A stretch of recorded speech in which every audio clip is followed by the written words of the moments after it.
Allez, on voyage ce soir à la télévision, Eva Rock, dans l'espace et dans le temps, et ce grâce à Arte. Exactement, et grâce au réalisateur, surtout de cinéma d'origine écossaise, Don Kent, qui propose en fait ce long documentaire sur une décennie dans le monde, 1965-1975 sur la planète Terre, alors évidemment avec le choc de la guerre du Vietnam, et puis ces générations qui sont issues de la Seconde Guerre mondiale, qui n'hésitent pas en fait à descendre dans la rue pour rejeter à la fois les modèles politiques, économiques et familiaux.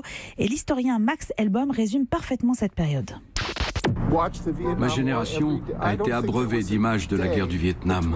Je ne crois pas avoir passé un seul jour, entre l'âge de 18 et de 24 ans, sans voir un cadavre à la télévision. Les années 60 ont été à la fois des années atrocement douloureuses, effroyables, et des années pleines d'utopie pour l'avenir. Et alors, parmi les archives qui méritent le détour, celle qui suit date de 1966. Le philosophe britannique et prix Nobel Bertrand Russell avait créé le tribunal Russell. C'était un tribunal d'opinion pour protester contre la politique américaine au Vietnam. Et ce tribunal était animé par un certain Jean-Paul Sartre. Le gouvernement des États-Unis a-t-il commis des actes d'agression contre le Vietnam au terme de la loi internationale? À l'unanimité, oui. Nous concluons que le gouvernement et les forces armées des États-Unis sont coupables de bombardements délibérés, systématiques et à une grande échelle d'objectifs civils.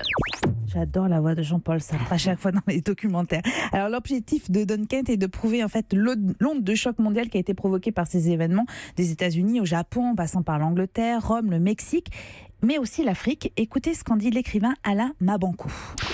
Mai 68 a pu être un moment de révolution du côté européen, de la liberté et autres, mais paradoxalement, en Afrique, les années 68 sont les années où les dictateurs sont en train de s'engraisser pour s'installer au pouvoir et peut-être donner le visage de l'Afrique déséquilibrée que nous avons de nos jours.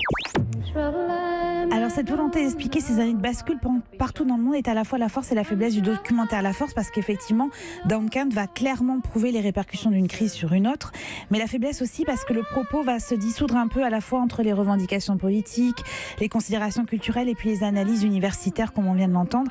Il nous reste un peu une impression de patchwork, mais il n'empêche que ça mérite quand même qu'on s'y arrête. C'est un documentaire fleuve, c'est 2 parties de 90 minutes chacune et c'est sur Arte à 20h50. Et les 2 parties s'enchaînent. Les 2 parties s'enchaînent. En replay, sinon si... Évidemment, 20h50, Arte, les années 68. Documentaire donc à voir. Europe.